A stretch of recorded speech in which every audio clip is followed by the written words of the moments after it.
So we talked to you last time about Dr. Dharma's experience with her brother having COVID, and we're so thankful that he pulled out of it. And she made the point about, the symptoms being that for him, it started out looking like allergies. So, and then progressed, and thankfully he was able to get some treatment. But before we get to treatment today, we wanted to talk about vaccines. So a question or a comment that we've heard people say a lot is that, well, I don't want to get it first. I want to see everybody else get the vaccine before I get vaccinated. So what would you say about that, Dr. Dharma? Well, they're like, I want you to take it first, see how you do, and then tell me. It's like, okay, sure, gladly. Yeah. Gladly. I mean, I think that's really the point here, is that I drove an hour because by the time I was going to get the vaccine in like another week or two at UT Southwestern, but I was too far behind in line as far as I was concerned. I was like, okay, I don't have time for you people.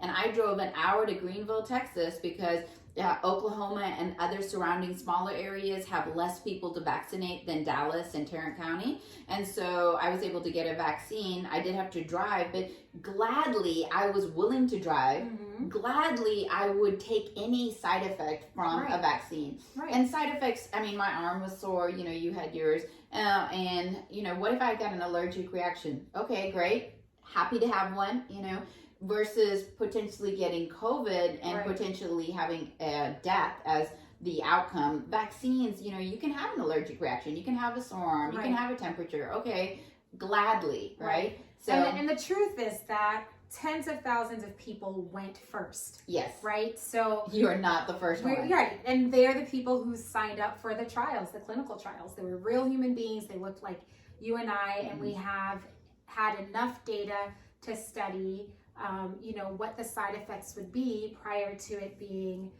brought out for us to then take it. So. And what do you say when they ask you about the chip that is implanted in the vaccine? Mm-hmm. Just impossible. I mean, it's just absolutely impossible. I just have to give them my... It's just absolutely impossible. I mean, come on, let's get real here. The truth of the matter is that people are dying. Unfortunately, over the past year, 400,000 people have died. Mm-hmm. And what people don't realize is that these are people who would have been alive today. Mm-hmm. At the start of the pandemic, when things were taking off, a bunch of my physician colleagues and I were talking to each other, and we realized that, man, by the time this thing is over, each and every one of us is going to know someone who has passed, know? And it's so sad because in the span of the year, out of these colleagues, it's been message after message after message of my brother died, my dad passed, and these are people who are going to be alive, right? And so we have to get out of conspiracy theories. Right. The vaccine is not a chip. I mean, I got mine. It was clear fluid. I didn't feel any metal going into me. I feel like you can even, just the fact that we have to even talk to it is just too much. It's too much. Like, you've been watching way too many Wi-Fi movies, and that, But okay, so there is no chip in either one of the current vaccines that we are aware of and know of, and all the physicians are the first ones who got vaccinated. So if they're monitoring anyone, it's us, okay? Right. So, I mean, try to think of it that way. There's no point in monitoring y'all. It's just... No, and it's true, but when you think about conspiracy theories, you've heard the ones about, the doctors making up diagnoses. Oh, yeah.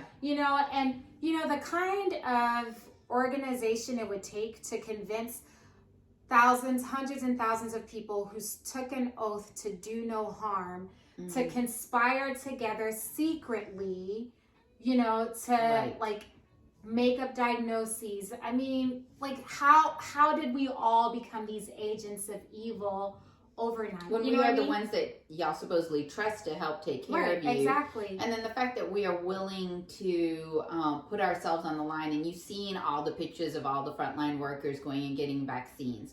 So maybe there's a little bit of validity to that. Okay, so our point for this video is that there is no chip and that their side effects are minimal and that a lot of people have taken the vaccine already and that it would benefit you.